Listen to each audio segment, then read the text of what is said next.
Press ద్వారా ప్రజలను ఉద్యోగించి మాట్లాడతారంటే సరే, ఈ 2 సంవత్సరాలు కాంగ్రెస్ ప్రభుత్వం చేసినటువంటి సంక్షేమ కార్యక్రమాలు వాటిని దృష్టిలో పెట్టుకొని ప్రజలు ఆస్వాదించిన వాటిని వారు కూడా అంగీకరించి ఇంకా బాగా చేస్తా ఉన్నారు, చేయండి అని చెప్తారు అని అనుకున్నాం. బయటకు వచ్చి వచ్చారు, బయటికి తోలు పని అంటున్నాడు. తోలు చేస్తాడంటే ఏం తోలు తీస్తాడు, ఎవరు తోలు ఎలుస్తావు నువ్వు? తోలు ఎంచే ఉద్యోగం నువ్వు ఎప్పుడు తీసుకున్నావు? అది కాదు కదా నీ పని. రాష్ట్రంలో ప్రతిపక్ష నాయకుడిగా శాసనసభలో ప్రజాస్వామ్య వ్యవస్థలో ప్రభుత్వంతో పాటు ప్రతిపక్ష నాయకుడు కూడా సభలో పాల్గొని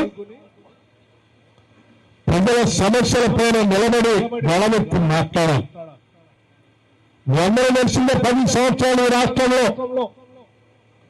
కాంగ్రెస్ పార్టీ అధికారంలో లేకపోయినా కాంగ్రెస్ శాసనసభాపక్ష నాయకుడిగా, ప్రధాన ప్రతిపక్ష నాయకుడిగా ఏ ఒక్క రోజు కూడా అసెంబ్లీకి అటెండ్ కాకుండా నేను బయటకెళ్ళి ప్రతి అసెంబ్లీ సమావేశంలో పాల్గొని ప్రజల పక్షాన ప్రజల అవసరాల కోసం శాసనసభలో గళమెత్తి ప్రభుత్వాన్ని నిలదీశాను, ప్రజల అవసరాల గురించి మాట్లాడాను.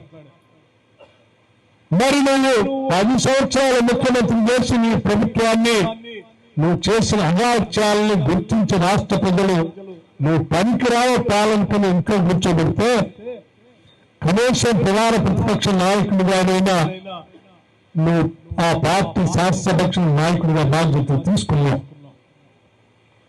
తీసుకున్న 2 సంవత్సరాల్లో ఏ ఒక్క రోజైనా శాసనసభకు వచ్చి ప్రజల పక్షాన్ని నిలబడి మాట్లాడావా అంటే ఒక్క రోజు కూడా మాట్లాడలేదు. ఎందుకంత భయం నీకు?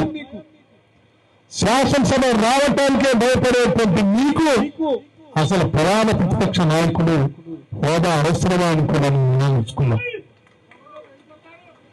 నువ్వు సభకొచ్చి మాట్లాడలేవు, కానీ బయట మాత్రం నీకు కావలసిన కార్యాలయం 10 మంది మనుషులు కూర్చోబెట్టుకొని ప్రజల కోసం పనిచేస్తున్న కాంగ్రెస్ ప్రభుత్వానికి ఆ ప్రభుత్వం తోలు ఎలుస్తా నేను గెలిచానంటే నువ్వు తోలు ఎలుస్తా అంటే చూడటానికి ఇక్కడ ఎవరు ఖాళీగా లేరు. అంత చేతగానే పరిస్థితుల్లో కాంగ్రెస్ ప్రభుత్వంలోని నాయకత్వం లేదని నేను చాలా స్పష్టంగా చెప్పదలుచుకున్నాను.